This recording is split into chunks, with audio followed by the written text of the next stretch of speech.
မှာကဘာလေးပြန်နေပြီတကယ်ကိုကဘာလေးပြန်နေပြီသူမရှိတဲ့ရဲ့မှာကိုတယောက်တည်းသာလွမ်းများနဲ့လောင်ကျွမ်းခဲ့လေပြီ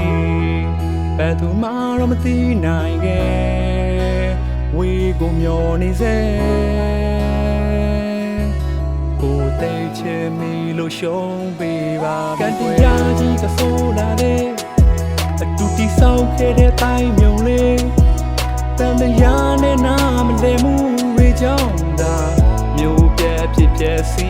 ရလေးနဲ့ချင်းနဲ့ဆုံးမလားဝနဲ့မှုများနဲ့ဆုံးမလား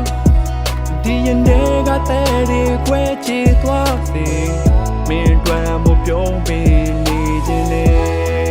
ဘယ်သူမှတော့မသိနိုင်ခဲ့